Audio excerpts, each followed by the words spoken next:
जो जिस दिन रिजल्ट आया मेरा बच्चा पेपर देख रहा है, बहुत खुश था, इतना खुश था मम्मी अब मेरे ना पास का कॉलेज मिल जाएगा।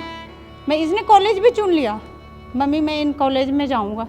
और हम भी बहुत खुश थे, मम्मी रिजल्ट आएगा तभी आप बताना, किसी को मत बताना। अब मम्मी मैं सबको सरप्राइज़ देना चाहता हूँ। मेरे सरप्राइज़ पे क्या हुआ मुझे तो कुछ नहीं समझ में आ रहा। मेरा बच्चा जिस दिन रिजल्ट आया कह रहा मम्मी मेरे साथ हुआ क्या? मैंने कि क्या हुआ बेटा? कह रहा मम्मी नंबर तो वही है पर मेरी रैंक, मम्मी मुझे कुछ नहीं समझ में आ रहा। मैंने इसको संभाला, करा मैं जीना नहीं चाहता। और जब रैंक आया तो खून के आंसू रोए इतना ज्यादा कि मतलब लग रहा था जैसे शरीर मिट्टी के बन गया, ना चलने की शक्ति, ना सोचने की। कोई भी कुछ भी करे, कितनों गिरा हुआ काम करे, लेकिन हमारे बच्चे डॉक्टर बनकर दिखाएंगे। देख लीजिएगा, हम एक माँ दुआएं देते हैं बच्चे को, हमारे डॉक्टर बनेंगे। जितना भी आंसू रोए हैं, जो कांड एक किया है, गोल गोल चक्कर में घुमा दिया हम लोग के, वो सब बद्दुआ लगेंगे उसी को। 40 साल के एज हो गया, हम इस तरह के कभी नहीं देखे। 68 को मतलब विनर हो गए, लगता है राम जी का सपना हुआ ना, तो आशीर्वाद मिल गया 68 बच्चों के कि मतलब पूरा विनर हो गया दुनिया है। इतना ग्रेसफुल कहाँ से हो गया एनटीए? कब से? जब से उसने पैसे खाए हैं तब से। 100 बच्चों के केसेस जब स्टडी किए गए और इतनी सारी डिस्क्रिपेंसी, इतनी सारी प्रॉब्लम सामने आ गई, तो जब 1 लाख बच्चों का डाटा पब्लिक होगा तब तो मुझे लगता है कि शायद एनटीए को बैन ही करना पड़ेगा अगले साल से। एनटीए जैसे अपना पंच लाइन में बोलता है ना, excellence in assessment, poor assessment, उसको अपना पंच लाइन रख देना चाहिए। उनका डिसाइडेड था एनटीए वालों का कि हमें नकल करनी है, हमने पैसे खा रखे। क्या एनटीए इतना बेवकूफ़ है? एनटीए का डायरेक्टर इतना बेवकूफ़ है तो उसको बाहर निकालो। तो मुझे तो अब उन पे भी शर्म आती है कि क्या आईएएस होकर इस तरह के फैसले ले सकते हैं वो? कहाँ से? सबसे पहले तो एनटीए के डायरेक्टर की एजुकेशन चेक करो। नीट विवाद अब सुप्रीम कोर्ट पहुंच चुका है और लगातार आप देख रहे हैं कि न्यूज़ तक इस तमाम मुद्दे को ट्रैक कर रहा है और स्टूडेंट से बात कर रहा है, टीचर्स से बात कर रहे हैं, सुप्रीम कोर्ट के तमाम अपडेट्स आपको सुनने को मिल रहे हैं। इस बीच हमारे साथ कुछ स्टूडेंट्स हैं जो अपने मन की बात कहना चाहते हैं और न्यूज़ तक एक लगातार आप जानते हैं कि कवरेज कर रहा है और प्लेटफॉर्म दे रहा है इन तमाम स्टूडेंट्स को। आप लोग एक एक करके बताइए। हम लोग अब तक टीवी में, हेडलाइंस में सब कुछ देख चुके हैं, सब लोग। आप लोग अपने पर्सनल एक्सपीरियंसेस बताइए। क्या नाम है आपका? मैम मेरा नाम नंदिनी सैनी है। मैंने इस साल, मेरा सेकंड अटेम्प्ट था नीट का, मेरे 660 मार्क्स आए हैं, जिसमें नॉर्मली अगर आप स्टेटिस्टिक्स के एनालिसिस देखेंगे तो आपकी 4000 to 5000 रैंक इस साल बनती, पर मेरी मैम रैंक आई है 22,000, जो है 5 टाइम्स की आई है। मतलब 4-5 हज़ार आपने सोचा था, आई कितनी? 22,000 आई। Yes ma'am. और अब क्या क्या स्कोप है मिलने का, कॉलेज मिलने का स्कोप? मैम मैं तो एकदम बॉर्डर लाइन पे हूँ, और वैसे भी ऐसे हालात है कि मिलेगा ही नहीं, क्योंकि इतनी सारी सीट्स तो ऑलरेडी खरीद चुके हैं लोग, और अगर मिलेगा तो Tier 3 कॉलेज, और उसमें भी पता नहीं कि मिलेगा भी या नहीं मिलेगा। लास्ट राउंड तक भी जाएंगे तब भी कोई होप नहीं कि मिल भी रहा है या नहीं मिल रहा है। इतनी मैम मेहनत करी है, इतना हमने सैक्रिफाइसेस दिए हैं, तब भी हमें कोई पता नहीं कि हमें मिलेगा ही नहीं। और हम एनटीए के ऑफिस जा रहे हैं, मेल कर रहे हैं, तो मैम हमें रिस्पॉन्स आ रहा है कि हमारी साइड से तो पूरी ट्रांसपेरेंसी है, हमने कुछ गलत नहीं किया है। एंड मैम जहाँ पे लीक और इन सब की बात आती है, तो हम सबको पता है कि पटना में एक केस हुआ है, वहाँ पे एफआईआर हुई है, 13 लोग अरेस्ट भी हुए हैं, तब भी एनटीए कह रहा है कि नहीं कोई पेपर लीक नहीं हुआ। आज भी एनटीए का एक एफएक्यू आया है, उसमें भी वो इस बात पर बने हुए हैं कि पेपर लीक नहीं हुआ है, वो किसी तरह का इम्पर्सनेशन हो सकता है, लेकिन पेपर लीक की बात साफ साफ खारिज कर रहे हैं। आप लोग क्या कहेंगे? एक एक करके मैं सबसे बात करूंगी, लेकिन ये जो पेपर लीक के एलिगेशन जो है लग रहे हैं, कितने सही हैं ये एलिगेशन? आप लोगों ने तो पेपर दिया है। मैम एलिगेशंस बहुत हद तक ट्रू हैं, क्योंकि आप सोचिए मेरा जो लास्ट अटेम्प्ट था, I scored 527, I have increase my marks around 100। Okay, मेरे 520 का रिजल्ट है, तो 100 मार्क्स अप्रॉक्स मैंने इंक्रीज़ करे। आप सोचिए इन्फ्लेशन आता है 10 मार्क्स का, 15 मार्क्स का, it is digestible, but inflation आ रहा है 100 से भी ज़्यादा मार्क्स का। मेरी पिछले साल की रैंक और इस साल की रैंक वो ऑलमोस्ट सेम दिखा रहे। How is it possible without leak? और आप लीक को री इवैल्यूएशन में कैसे पकड़ेंगे? अगर लीक हो गया है तो वो लीक हो गया है ना, आप उसको री इवैल्यूएशन में कैसे पकड़ेंगे? आप 1500 का नंबर क्यों बता रहे हैं? तो जो जितना इन्फ्लेशन इस बार आया है, वो लीक, उसकी प्रोबेबिलिटी ज़्यादा है कि लीक की वजह से ज़्यादा है। और ये जो ग्रेस मार्क्स की बात है, कॉम्पनसेटरी मार्क्स की बात है, एनटीए कह रहा है कि हमने 1563 बच्चों को कॉम्पनसेटरी मार्क्स दिए हैं, लेकिन वो बात भी तब बताई गई जब बहुत ज़्यादा हल्ला इसको लेकर सोशल मीडिया पर हो गया। जब एनटीए की गाइडलाइंस है कि 130 पे आपके सारे एंट्री गेट्स बंद हो जाएंगे, 2 बजे तक आपको सबको पेपर मिल जाएगा। 155 पे जो एनवलप है वो खुल जाएगा और जो इन्विजिलेटर है वो सिर्फ साइन करेगा, तो उसका भी टाइम रिकॉर्ड होता है। तो अगर इन्विजिलेटर ने लेट साइन किया है तो आप पहले उसका प्रूफ दिखाइए, उसके बाद सीसीटीवी फुटेज दिखाइए कि वो जो 40-45 मिनट्स लॉस हुआ है वो क्यों लॉस हुआ है, कहाँ लॉस हुआ है।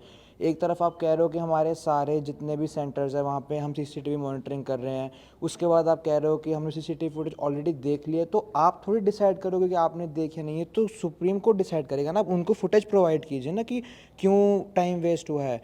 आप इस पर भी कोई वो नहीं कह रहे। और जो लीक की बात है मैम, एक सेंटर से 6 लोगों के फुल मार्क्स, 0.00001% चांस, और ये तो तभी पॉसिबल है ना कि मैम ये तो बहुत बड़ा कोइंसिडेंस हो जाएगा कि अगर वो अपने अच्छा, इस पर अभी भी जवाब नहीं आया है। जितना एफएक्यू आया है, जितना प्रेस कॉन्फ्रेंस हुई है, प्रेस नोट दिया गया, आज एफएक्यू भी आ गया, इस बात पर कोई जवाब नहीं आया कि एक ही एग्जाम सेंटर के 8 बच्चे कैसे सिलेक्ट हो जाते हैं, कैसे टॉप कर जाते हैं। आपका क्या नाम? मेरा नाम हर्ष है और मेरे इस साल जो मार्क्स हैं वो 644 है एंड जो मेरी रैंक एक्सपेक्टेड थी वो मेरी 10 to 11,000 के बीच में थी, लेकिन मेरी अप्रॉक्स 35,000 रैंक है। और मेरा एनटीए से एक सवाल है कि आपने जब रजिस्ट्रेशन हो गए थे, पूरे एक्सटेंड करके भी रजिस्ट्रेशन हो गए थे, तो आपने 9-10 अप्रैल को क्यों विंडो दोबारा ओपन करी?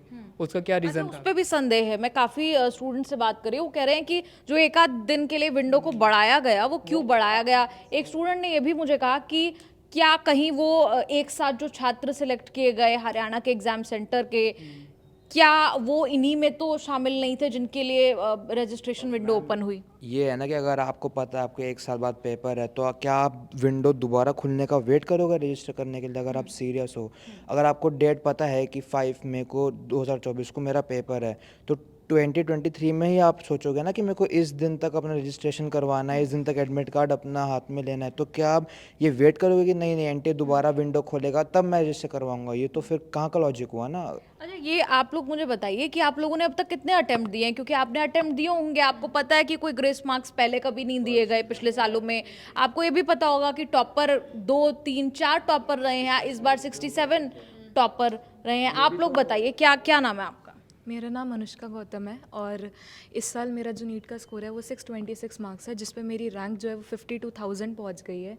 होनी कितनी चाहिए थी? मैम मतलब इतने पर कॉलेज मिल जाता है यूपी में। पिछले साल जो था वो 610 तक मिल गया था यूपी में, पर मैम इस बार मुझे एमबीबीएस तो छोड़ो और भी बाकी सब जो होते हैं कोर्सेज वो भी नहीं मिल पाएंगे। तो मैम मेरे को तो काफ़ी सारे सवाल हैं एनटीए से। सबसे पहले तो ये पेपर लीक के बारे में कि वो इस बात को एडमिट क्यों नहीं कर रहे हैं जब इतने सारे प्रूफ्स और एविडेंसेस प्रोवाइडेड हैं। मतलब वो एफआईआर झूठ है, मतलब यानी वो पुलिस झूठ बोल रही है। अगर एनटीए सच बोल रहा है तो पुलिस झूठ बोल रही है। फिर तो जब इतने पुख्ता प्रूफ्स हैं तो फिर क्यों नहीं इसके ऊपर कोई कार्रवाई हो रही है? और उसके अलावा ग्रेस मार्क्स का कोई प्रावधान नहीं था, आज से पहले कोई प्रावधान नहीं था ग्रेस मार्क्स देने का, तो अचानक से ग्रेस मार्क्स आ जाते हैं। उसके बारे में हमें कोई पहले से प्रायर इन्फॉर्मेशन नहीं दी जाती है। उसके बाद जब हम लोग बहुत बार सवाल पूछते तब हमें बताया जाता है, वो भी 17 जो 718 और 719 मार्क्स हैं उनसे हमें पता चलता है कि ग्रेस मार्क्स सच में दिए गए, वरना हमें पता भी नहीं चल पाता। और मैम बात सिर्फ और सिर्फ ये नहीं है कि वो 100 बच्चों के अंदर अगर इतनी सारी प्रॉब्लम्स आ रही हैं तो बाकी की जो रैंक्स है, जो मेरी रैंक है, वहाँ तक कितनी प्रॉब्लम्स होंगी। और तो कुछ ना कुछ तो ऐसे मिडवे सोल्यूशन देना। एकदम शांत होकर बैठ गया और वो 2 बातें करता है कि हमारी इंटीग्रिटी इंटैक्ट है, हम बहुत ट्रांसपेरेंट है। तो आज तक उन्होंने ग्रेस फार्मूला का जो वो ग्रेस मार्क्स का वो फार्मूला है वो आज तक पब्लिश क्यों नहीं किया? उन्होंने जो वो प्रेस रिलीज करी उसमें भी वो जो ऑफिशियल्स थे एनटीए के वो भी नहीं बता पा रहे हैं कि कौन से उस पे ग्रेस मार्क्स दिए हैं। आज जो एफएक्यू जारी किया है खुद एनटीए ने, उसमें खुद सवाल और खुद जवाब में जो दिया है उन्होंने सेम बात को रिपीट किया है। उन्होंने क्लैट के जजमेंट को कोट किया है। उन्होंने कहा लॉस ऑफ टाइम के लिए उन्होंने ग्रेस मार्क्स दिए हैं। फॉर्मूला के नाम पे क्लैट का ऑर्डर जो है, जो कि एक अलग एग्जाम है कंप्लीटली। का एग्जाम कैसे यूज किया जा सकता है? वो एक ऑनलाइन एग्जाम है जिसके अंदर सिर्फ 1 लाख बच्चा या उससे कम ही बैठते हैं और यहाँ पर 24 लाख बच्चे बैठ रहे हैं। ये एक रिजेक्शन बेस्ड एग्जाम है, इसको आप सिलेक्शन बेस्ड कैसे बना सकते हो? इसके अंदर आपके अब इन्होंने हमें इतने मार्क्स दिखा दिए, जब हमें उस मार्क्स पर कॉलेज ही नहीं मिलेगा तो क्या फ़ायदा है मैम? और कितने मार्क्स ग्रेस मिल रहे हैं, कितने बच्चों को मिल रहे हैं? ये 1563 नंबर ये भी इन्होंने बताया है। और उसके बाद बाद जब इतना सब करने पर तो इन्होंने कमेटी बिठा दी जिसमें भी इन्हीं के 4 ऑफिशियल्स हैं। तो मतलब मैम हम ये चाहते हैं कि एक सेपरेट कमेटी बने जिसके अंदर, जैसे कि अलग सर भी बोलते हैं और भी बहुत सारे जो टीचर्स हैं वो बोलते हैं कि एक जो एक्स जज होते हैं वो उसको लीड करें। इस तरीके का कुछ तो ऐसा है ना जिससे हमें भी एक होप रहे। और अगर एनटीए इस बार ये करे तो क्या अगले साल भी ग्रेस मार्क्स देगा? मतलब अगले साल भी यही सारी प्रॉब्लम्स होगी। अगर हम एक साल को छोड़ भी देते तो अगली साल अगर जो बच्चे प्रिपेयर करेंगे उनके साथ भी यही सब होगा। मतलब वो क्या एक एग्जाम्पल सेट कर रहे हैं, इससे ये भी तो क्लियर नहीं हो पा रहा। यही सवाल है मेरा, आप लोगों से भी यही पूछूंगी, इतना ग्रेसफुल कहाँ से हो गया एनटीए, कब से? जब से उसने पैसे खाए हैं तब से। मैम जैसे कि सबसे बड़ी जो प्रॉब्लम है कि जब ये बार बार वर्ड्स यूज़ करते हैं ट्रांसपेरेंसी और इंटीग्रिटी का, तो मेरा एक क्वेश्चन है कि काफ़ी अभी काफ़ी जो है कि एक यूट्यूब पर आया था, यूट्यूब पर अलग अलग गुजराती लोकल मीडिया पर ये आया हुआ था कि गुजरात में गोधरा में पंचमहल एक एरिया है, तो वहाँ पर एक स्कूल में क्या होता है कि 16 अलग अलग स्टेट्स के कैंडिडेट्स जिनका medium of paper common settings से गुजराती किया जाता है, सेटिंग से, समझ रहे हैं, और उनको एक रूम में बैठाया जाता है, बच्चे ओएमआर खाली छोड़ते हैं और उसके बाद पीछे से टीचर्स आ करके उस ओएमआर को फिल करते हैं। जब ये पकड़ा गया, किसी बच्चे ने उनको स्पॉट करा कि टीचर जो है कि ओएमआर फिल कर रहा है, तब पुलिस ने उस बात को रजिस्टर करा और वहाँ के प्रिंसिपल और इन्विजिलेटर्स और जो टीचर्स भर रहे थे उनको तब जाके पकड़ा। तो जब ऐसे कांड हो जाते हैं तो मेरा सबसे पहला क्वेश्चन है कि इतने बड़े लेवल का स्कैम कि 16 स्टूडेंट्स अलग अलग जगह के एक सेंटर पर आ जाते हैं बिना एनटीए के जो कार्यकर्ता हैं उनकी मिलीभगत के, तो हो नहीं सकता। तो पहला क्वेश्चन आ जाता है जो आप इंटीग्रिटी का जो वहाँ पर एक शब्द का प्रयोग करते हैं वो कहाँ से सार्थक है, सबसे पहला सवाल। दूसरा सवाल जो ये बात करते हैं ट्रांसपेरेंसी की, तो 5 तारीख को जब सवाई माधोपुर का केस आता है तो वो कहते हैं कि पूरे के पूरे इंडिया में सब जगह सही हुआ है, सिर्फ एक सेंटर गलत हुआ है। नेक्स्ट 6 तारीख को दोबारा दूसरी न्यूज़ आती है जहां वो अपनी पहली बात को कॉन्ट्राडिक्ट कर जाते हैं कि नहीं 4 अलग स्टेट्स है जहां पर भी हुआ है। तो जब आप अपनी पहली बात को काट करके दोबारा मुँह करके आ गए तो हम कैसे बिलीव कर ले कि सिर्फ यही 4 सेंटर्स है जहां पर ग्रेस मार्क दिया गया है? या तो आप जितने भी एटलीस्ट टॉप 1 लाख स्टूडेंट्स का भी तो डेटा पब्लिक करिए। और दूसरी चीज़ जो ग्रेस मार्क्स की आती है, वहाँ पर मेरा एक क्वेश्चन है, जब क्लैट का पेपर हुआ था तो जिन जिन बच्चों को ग्रेस मार्क्स दिया गया था, ग्रेस मार्क्स देने के साथ साथ पब्लिक कर दिया गया था उनका रिजल्ट कि ये उनके ओरिजिनल मार्क्स थे, इतना टाइम लॉस हुआ और इतने उनको ग्रेस मार्क्स मिले, ये फाइनल मार्क्स हैं। इतना टाइम हो जाने के बाद भी अभी तक एनटीए ने सब कुछ कर दिया, ये क्यों नहीं दिया जो मेजर चीज़ है? आपको लगता है कि अगर एक डिटेल्ड लिस्ट और निकाली जाए, जैसे आपने कहा कि 1 लाख बच्चों की लिस्ट निकाल दी जाए, आपको लगता है कि उसके बाद और भी बहुत चीज़ें सामने आएंगी? जब सिर्फ 100 बच्चों के केसेस जब स्टडी किए गए और इतनी सारी डिस्क्रिपेंसी, इतनी सारी प्रॉब्लम सामने आ गई, तो जब 1 लाख बच्चों का डाटा पब्लिक होगा तब तो मुझे लगता है कि शायद एनटीए को बैन ही करना पड़ेगा अगले साल से। अच्छा, और जो सुप्रीम कोर्ट में मामला गया है, सुप्रीम कोर्ट से कितनी उम्मीद है? मेरे साथ स्टूडेंट्स के माता पिता भी यहाँ पर मौजूद हैं, आप लोग बताइए क्या उम्मीद है अब सुप्रीम कोर्ट से? आप लोगों ने पैसा लगाया होगा अपने बच्चे की पढ़ाई में, कैसा लगा जब इस तरह की खबर आती है कि पेपर लीक के आरोप हैं, इस तरह के आरोप हैं? देखिए, सुप्रीम कोर्ट से तो हमें उम्मीद है जो जजमेंट आएगा सही आएगा, लेकिन एनटीए से बिल्कुल उम्मीद नहीं है। एक बार बताइए, जब विंडो खुला था रजिस्ट्रेशन के लिए, ठीक है सबको ये मुझे एमबीबीएस करना है तो मैं तो एप्लीकेशन भरूंगी।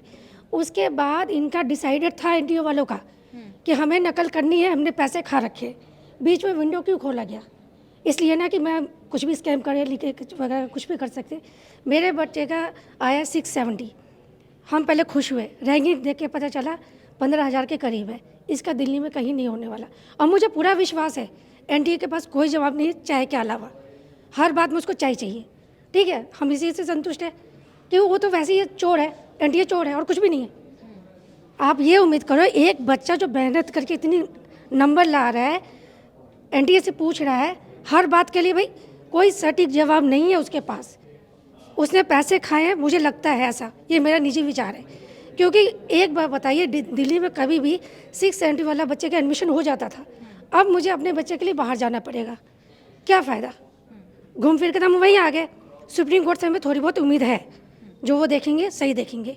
एनटीए से कोई उम्मीद नहीं? एनटीए से उम्मीद नहीं है। बीच में विंडो क्यों खोला गया, जबकि सबको पता है कि हाँ लास्ट मतलब 31 मार्च तक था। वहाँ आपको गड़बड़ नजर आ रही है? जो गड़बड़ नजर आ रही है। इनफैक्ट मेरा तो ये कहना है कि हुआ है, इन्होंने मिलके किया है साठगांठ, हर बात में इनका जवाब अलग है, कहीं भी क्लियरिटी नहीं है, हर में से झूठ झूठ झूठ। तो मुझे तो पूरा डाउट है एनटीए पे। और ये जो ग्रेस मार्क्स की बात है उस मामले पर क्या कहें? नहीं, उस मामले में भी एक बात बताओ, किसी बच्चे के 660 मतलब 160 भी दिए गए, 100 भी दिए, 80 दिए गए, क्यों? इसमें तो नहीं था ना, वो तो किसी और के लिए था, सुप्रीम कोर्ट ने किया। क्या एनटीए इतना बेवकूफ़ है? एनटीए का डायरेक्टर इतना बेवकूफ़ है तो उसको बाहर निकालो। मेरा कहना मतलब है, वो एनटीए की सीट पे क्यों बैठा हुआ है? जो भी सुबोध सिंह है, जो भी है, मुझे तो कहीं से उसकी क्लियरिटी नजर आती है। मुझे तो उसके एजुकेशन पे शक है, वो एजुकेटेड है भी या नहीं, पहले तो उसकी जांच करो आप। जो इस तरह के बयान दे रहा है, आप बताओ कहीं से वाजिब लगता है ये बात?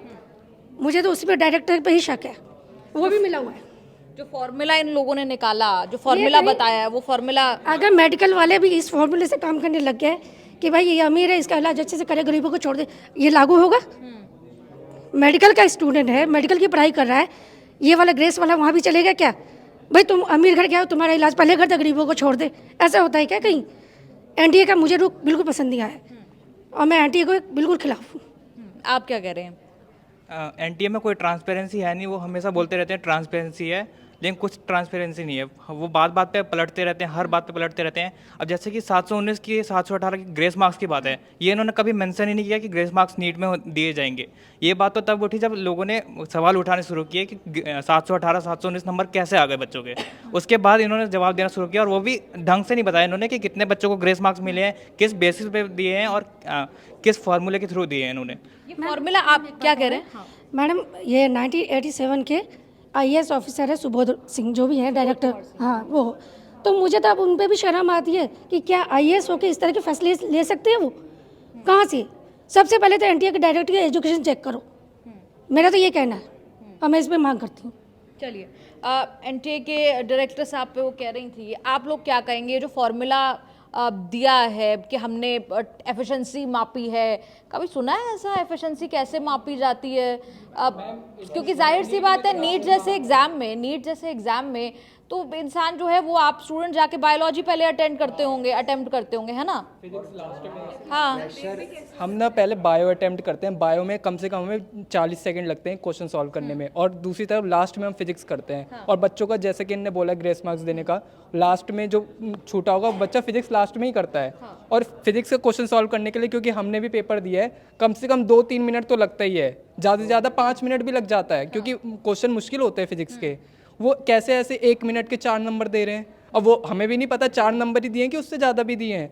अभी एक OMR हमने देखी थी, उसमें तो 85 नंबर दे रखे थे बच्चों को ग्रेस मार्क्स में। अच्छा, एक पक्ष है जो रीनीट की मांग कर रहा है कि पूरा एग्जाम कैंसिल करके दोबारा से कराया जाए, लेकिन एक दूसरा पक्ष भी है जो कह रहा है कि आप पूरे एग्जाम को रद्द कर देंगे तो बाकी बच्चे जो हैं, जो लायक बच्चे हैं, वो कहीं ना कहीं डिसएडवांटेज में भी चले जाएंगे। बट मैम, अगर आप री इवैल्यूएशन कराएंगे भी तो इतने मास लीकेज पे हुआ है कि अगर आप चलो 1500 बच्चे से एनटीए कह रही है, उनमें भी वो 1500 बच्चे हुए जिन्होंने कोर्ट में केस फाइल किया है। जिन्होंने केस फाइल ही नहीं किया और जिनका टाइम लॉस हुआ है, उनके साथ क्या होगा? आप 1500 स्टूडेंट्स हटा दीजिए मैम, रैंक पे कोई इतना फर्क नहीं आएगा, बिकॉज लीकेज हुई है। और उसके बाद फिर हम एनटीए के पास जा रहे हैं तो एनटीए हमें कह रही है कि आप प्रूफ लेके आइए। मैम, मैं 16, 17, ये जितने भी एज रेंज वाले बच्चे कहाँ से प्रूफ लेके आएंगे 24 लाख किड्स का? और उसमें भी सीबीआई को आना चाहिए, और एनटीए कह रही है कि हम देख रहे हैं कमेटी में। कमेटी आप दूसरी बनाइए, आप देखिए, हम कहाँ से प्रूफ लेके आएंगे? तो सीबीआई का काम है ना। अगर मेरे को सीबीआई के उसमें जाना ही होता, मैं मेडिकल का एग्जाम देती ही क्यों? एनटीए हमारी सिचुएशन को अंडरस्टैंड कर ही नहीं रही, वो बार बार डाइवर्ट कर रही है, वो बार बार ग्रेस मार्क्स पे इसलिए जा रही है कि उन्हें पता है कि अगर री इवैल्यूएशन हो गया तो हम 1500 किड्स को तो हटा देंगे, बाकी रैंक में इतना आएगा नहीं। तो होना क्या चाहिए? मैम, रीनीट ही, क्योंकि इसका अल्टीमेट सोल्यूशन मैम रीनीट ही आने वाला। अगर आप री इवैल्यूएशन कराएंगे तो ये बात तो तय है कि 1563 स्टूडेंट्स तो नहीं है, उससे 0 आप और 2-3 ऐड और कर दीजिए, 15,000 स्टूडेंट्स तो मिनिमम होंगे मैम। और वो उसको पता लगाने में ही 2-3 महीने चले जाएंगे। एंड इस स्टे में अगर काउंसलिंग स्टार्ट हो गई तो मैम हम सबको जस्टिस नहीं मिलेगा। कोर्ट ने तो कहा है कि काउंसलिंग हम रोकेंगे नहीं, फिलहाल तो यही कहा है कोर्ट। बट मैम, कोर्ट के पास तो कल 1 जून वाला केस था ना, अभी तो मैम और भी केसेस आएंगे, और भी चीज़ें आएंगी। तो जैसे ही प्रूफ्स आएंगे तो court will also understand. Ma'am, stats के अकॉर्डिंग आप देखेंगे तो ये तो पॉसिबल ही नहीं है ना इस साल वाला डेटा। तो आप स्टैट्स के अकॉर्डिंग देखेंगे तो उसमें ज़रूर प्रूव होगा कि यहाँ पे कोई प्रॉब्लम हुई है। And Supreme Court, the honourable Supreme Court will see through it and we will get our justice. अच्छा, ऑनरेबल सुप्रीम कोर्ट ने कल एक बहुत महत्वपूर्ण, हालांकि सिर्फ पेपर लीक एलिगेशंस मुख्य तौर पर उसी से डील कल किया है, जो ग्रेस मार्क्स या फिर जो अन्य कंट्रोवर्सीज है, जो अन्य बिंदु हैं, उस पर अभी वो पिटिशंस जो है वो कोर्ट में आने वाली हैं। लेकिन कल सुप्रीम कोर्ट ने ये कह दिया कि सैंक्टिटी सबसे मुख्य चीज किसी भी चीज में होती है sanctity, that has been affected, पवित्रता भंग हुई है। ये सुप्रीम कोर्ट ने सिर्फ अभी उसी आधार पर कह दिया, अभी बाकी आधार जब सामने आएंगे तो सुप्रीम कोर्ट के तरफ से ग्रेवर ऑब्जर्वेशंस देखने को मिल सकती हैं। भरोसा है सुप्रीम कोर्ट पर? नीट के मामले पहले भी सुप्रीम कोर्ट में गए हुए हैं। मैम एक ही बॉडी जो इस वक्त हमें जस्टिस दिला सकती है वो सुप्रीम कोर्ट। एनटीए पर नहीं है भरोसा? मैम बिल्कुल, एनटीए पे आप कैसे कर सकते हो ना भरोसा, वो अपनी ही स्टेटमेंट्स को कॉन्ट्राडिक्ट करते हैं। ऊपर से वो एफिशिएंसी वाला पैरामीटर, नीट के एग्जाम में 180 क्वेश्चंस 180 मिनट्स में करने होते हैं, प्रैक्टिकली एक क्वेश्चन के लिए 1 मिनट। ऊपर से मैम बायोलॉजी भी इतनी स्ट्रेट फॉरवर्ड नहीं आती कि आपने सीधा क्वेश्चन पढ़ा और मार्क कर दिया, उसमें भी आपको टाइम लगता है, पैराग्राफ्स होते हैं, मैच द फॉलोइंग होते हैं। तो प्रॉपर पेपर में आप एफिशिएंसी कैसे चेक कर सकते हो? तो पैरामीटर ही गलत है आपका, और उसके बाद आप फिर इतना सारा आपने कर दिया कि 67 फुल मार्क्स वाले। मैम 2 से लेके पिछले साल सिर्फ 2 थे, इस साल 10 होते, 15 होते, तो भी हम समझ जाते हैं कि कंपटीशन बढ़ा है। लेकिन मैम 67, और ये जो इन्होंने जस्टिफिकेशन दिया है कि कंपटीशन बढ़ गया है, स्टैंडर्ड जो परफॉर्मेंस है वो बढ़ गया है, ये जस्टिफाई हो पाता है? हो पाता है क्या जस्टिफाई? आप बताइए। नो मैम, ये बिल्कुल एनटीए जैसे अपना पंच लाइन में बोलता है ना, excellence in assessment, poor assessment उसको अपना पंच लाइन रख देना चाहिए। और नॉन ट्रस्टिंग एजेंसी है वो एकदम पहले आयरॉनिकल है एनटीए, बहुत ही पहले कुछ बोलेगा फिर अपने एफएक्यू में बदल के कुछ और बोल देगा। पहले उसने गुजरात का गोधरा केस कंसीडर ही नहीं किया, अब पता नहीं उसने कहाँ से। एफएक्यू में लिखा है, एफएक्यू में बिहार और गोधरा, हाँ पहले एड्रेस नहीं किया पहले, तो उसको पता ही नहीं कुछ वो। और जो उनके जनरल है डायरेक्टर सुबोध कुमार जी, उनको भी कुछ नहीं पता है, उनको अपनी इन्फॉर्मेशन बुलेटिन में पता ही नहीं है कि लिखा क्या है। प्रेस कॉन्फ्रेंस में उनको मतलब वो ऐसे ही आ गए बिना कुछ होमवर्क किए, तो उन पे तो हम बिल्कुल विश्वास नहीं करते हैं। सुप्रीम कोर्ट ही जस्टिस देगा और रीनीट ही होना चाहिए इसमें। रीनीट होना चाहिए, ये मुख्य तौर पर आप सबकी राय है? पूरा एग्जाम दोबारा से हो? मैं तो ये मानता हूँ कि जिसका जो हक है, जैसे इनके मार्क्स 660 आए हैं, जैसे 680 आए हैं, जो वो रैंक डिज़र्व करते हैं आप उनको वो रैंक दो। अब वो आपके ऊपर है कि आप कैसे दोगे, वो हमारी हेडेक नहीं है। हमारी हेडेक थी परफॉर्म करना, मार्क्स लाना, वो हम ले आए। अब वो आपके ऊपर है कि आप चाहे रीनीट कराओ, चाहे आप रीवैल्यूएशन कराओ, चाहे जिसने लीक करा आप उन सबको एक एक बच्चे को पकड़ो और उसको डिस्क्वालीफाई कराओ, चाहे आप पार्शियल रीनीट कराओ, वो आपके ऊपर है। वो हमारी हेडेक नहीं है कि आप कैसे करोगे, वो आपका काम है और आपको इस पर फैसला लेना पड़ेगा। ये आप हम पे नहीं छोड़ सकते ना कि ये वोटिंग करो और ये सब करो। हम तो अपना पढ़ाई करके कॉलेज की वेट कर रहे हैं। तो जी, और आप क्या कहेंगे? आप लोगों ने माता पिता पैसा लगाते हैं, इमोशंस इन्वेस्टेड होते हैं स्टूडेंट्स के एग्ज़ाम में। आप लोगों को जब पता लगा कि इस तरह की बात हुई, पेपर लीक की बात हो रही है, आपको लगा कि कहीं सपना टूट ना जाए जो बच्चा देख रहा है? सपना मार्क्स जब आए थे इतना खुशी मना रहे थे हम लोग, पेरेंट्स को फ़ोन कर करके बोल रहे थे कि हमारी बेटी अब डॉक्टर बन जाएगी बन जाएगी। और जब रैंक आया तो खून के आंसू रोए इतना ज़्यादा कि मतलब लग रहा था जैसे शरीर मिट्टी के बन गया, ना चलने की शक्ति ना सोचने की। अब बच्चे को संभालना मुश्किल हो रहा था इतना ज़्यादा। ये सब जो भी किए हैं उनको इंसाफ, उस तरह के ये जो इस तरह के जो कांड किए हैं उनको ऊपर वाला तो करवे करेंगे। बच्चे को इतने कष्ट दिए हैं उस सबको इंसाफ जरूर दिलवाइए। हमें बच्चों जितना मेहनत की है उसका फल जरूर मिलना चाहिए। हमारे बच्चे डॉक्टर बन के ही रहेंगे। जो कोई भी कुछ भी करे, कितनों गिरा हुआ काम करे, लेकिन हमारे बच्चे डॉक्टर बन कर दिखाएंगे। देख लीजिएगा, हम एक माँ दुआएं देते हैं बच्चों को, हमारे डॉक्टर बनेंगे। जितना भी आंसू रोए हैं, जो कांड एक किया है, गोल गोल चक्कर में घुमा दिया हम लोग के, वो सब बद्दुआ लगेंगे उसी को। हम बस बच्चों के यही दुआएं देते हैं, हमारे बच्चे पढ़ेंगे, आगे बढ़ेंगे, डॉक्टर बन के दिखाएंगे, हम लोग का इलाज करेंगे।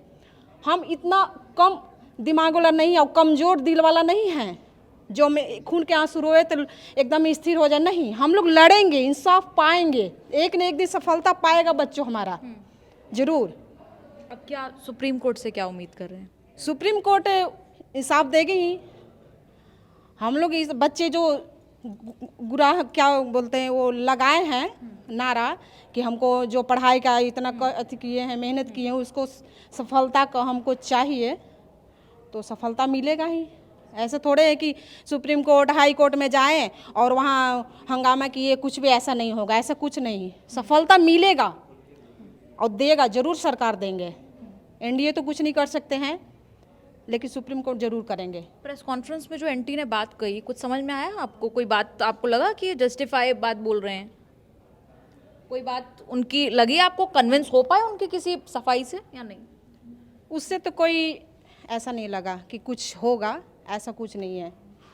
कितने ऐसा फेक न्यूज आते हैं, ये हो जाएगा वो हो जाएगा, कुछ नहीं है। जो मेहनत करेंगे उनको सफलता मिलेगा ही। हमारे बच्चे डॉक्टर बनेंगे ही, एक न एक दिन बनेंगे ही। जिसको जितना नीचे गिराना है गिर जाए, वो खुद गिरेगा। हमारे बच्चे तो आगे बढ़ जाएंगे, खुद गिरेंगे वो लोग। अब पेरेंट्स तो छाती ठोक के एकदम बोलेंगे हमारा बच्चा डॉक्टर है, डॉक्टर की माँ है हम, बोलेंगे ही एक न एक दिन। जिसको जितना गिराना है गिराए, पैसा लेकर जो भी करना है। क्या मुझे नहीं पता क्या हुआ है, वो दुनिया में होते रहता है, हर विभाग में होता है। लेकिन बच्चे इतने मेहनत किए हैं, रात रात में पढ़ के।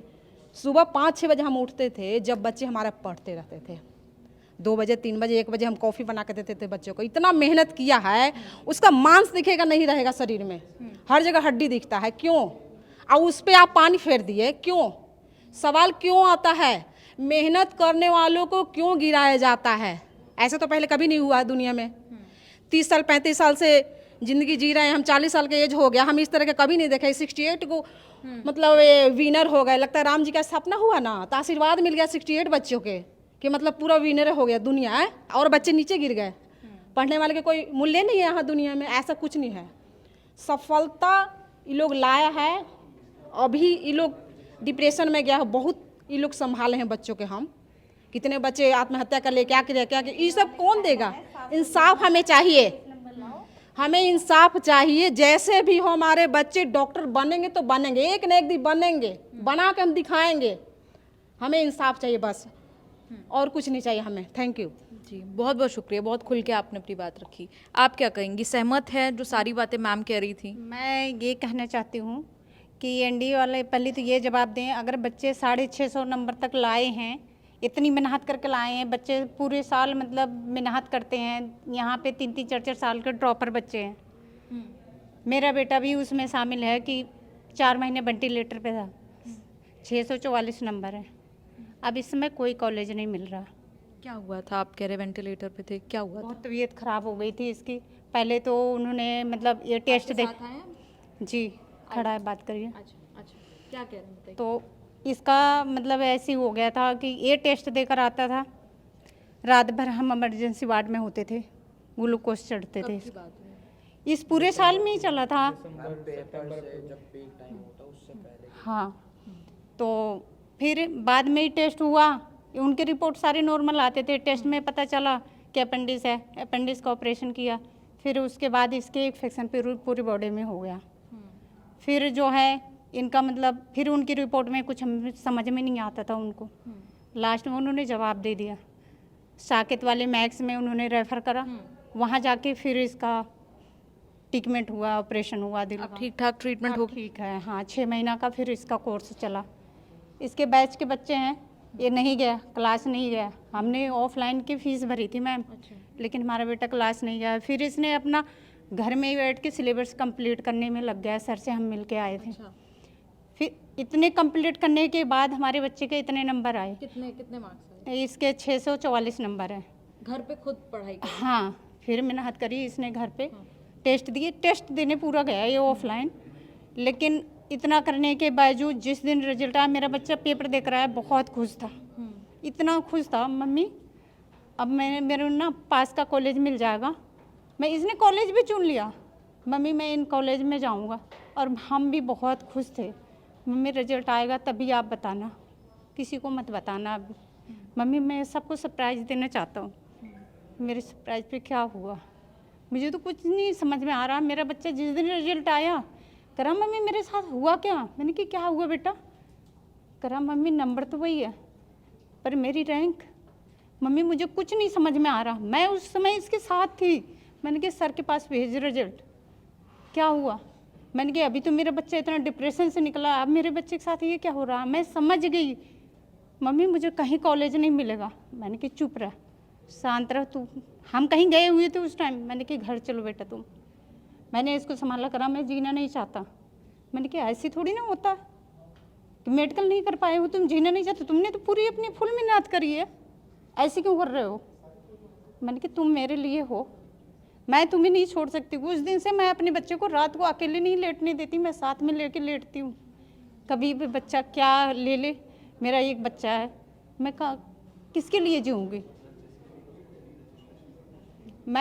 मेरी उससे ये मांग है कि हमारे बच्चे मेहनत करे हैं, दिल से मेहनत करके ईमानदारी से यहाँ तक आए हैं, तो न्याय होना चाहिए, हमें न्याय मिलना चाहिए। बस हमारे बच्चे लड़ाई लड़ेंगे और न्याय हमें चाहिए।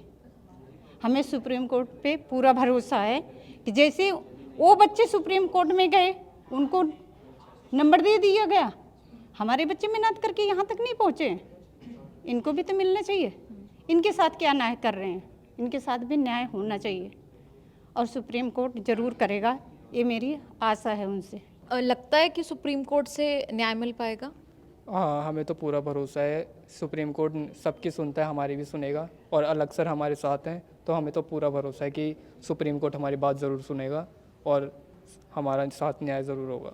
अब जो आपकी माताजी बता रही थी कि तमाम स्वास्थ्य समस्याओं से आप गुजरे और उसके बाद जब आप रैंक देखते हैं कि ये रैंक मेरी कहाँ पीछे चली गई, तब उस समय उस वक्त क्या लगा उस वक्त तो यही लगा कि 3 साल सारे बर्बाद हो गए मेरे, 11th 12th और ये 3 साल पूरे बर्बाद हो गए। अब क्या करें, अब कुछ था नहीं ना, हमने कहीं ग्रेजुएशन करी थी कहीं से, हम तो 12वीं पास पढ़े हुए थे, बस 3 साल हमने यहीं लगा दिया पूरा। और अब जब रैंक आ रही है तब हमें ये सब देखने को मिल रहा है, जो अनडिज़र्विंग है उन्हें कॉलेज मिल रहा है और हम यहाँ जो डिज़र्व करके 12-12 घंटे हमने पढ़ाई करी हम सब ने, उन सबको ये हाल है। कोई को जोड़ना चाह रहा है इस बात में? किसी से बात नहीं हो पाई तो अपनी बात जोड़ सकता है। इसके बाद हाँ बताइए, क्या कह रहे हैं आप? मैम ठीक है, उन्होंने बोला 67 टॉपर्स हैं, ठीक है हम वो भी मान लेंगे, लेकिन 67 टॉपर्स, अब उन्होंने बोला कि हमने एप्लीकेशन नंबर के बेसिस पे हमने वो रैंक दी है 1.2 1.3 ऐसे ऐसे करके, तो क्या वो ग्रेस मार्क्स वाले सबका एप्लीकेशन नंबर आगे पीछे था? मतलब एनटीए अपने नोटिस में लिखता है कोइंसिडेंटली, तो इतना बड़ा कोइंसिडेंस कि उन 6-7 बच्चों का एप्लीकेशन नंबर आगे पीछे था और रैंक भी ऊपर नीचे। मतलब उन्होंने सोचा कि एम्स नहीं भेजते क्योंकि एम्स में अच्छे बच्चे जाते हैं, इनको मैम्स ही भेज देते हैं। अब आप जैसे 2015 में जब अनजस्ट हुआ था स्टूडेंट्स के साथ, तो सुप्रीम कोर्ट ने बोला था कि एक स्टूडेंट के साथ भी अगर अनफेयर हुआ है कुछ तो हम रीनीट करवाएंगे। और इस बार तो मान लो मेरे 650 नंबर है, 650 नंबर पे ही 2000 बच्चे हैं। अब 600 से 660 के बीच में कितने बच्चे होंगे? इतने सारे बच्चों के साथ अनफेयर हुआ है, तो ये तो रीनीट दोबारा होना चाहिए ना। होना चाहिए। ठीक है। तो तमाम स्टूडेंट्स हमारे साथ थे और उससे ज़्यादा हमें भावुक और गुस्से में नज़र आए उनके माता पिता, और क्यों ना हो, इमोशंस इन्वेस्टेड होते हैं। जैसे मैंने कहा, सपना देखते हैं, तमाम माता पिता भी साथ में सपना देखते हैं, ये भूलिए मत। ज़्यादा कुछ नहीं कहेंगे, आप इस रिपोर्ट पर क्या कहेंगे आप कमेंट्स में लिखकर ज़रूर बताएं। बहुत गंभीर विषय है, न्यूज़ तक लगातार इसको ट्रैक कर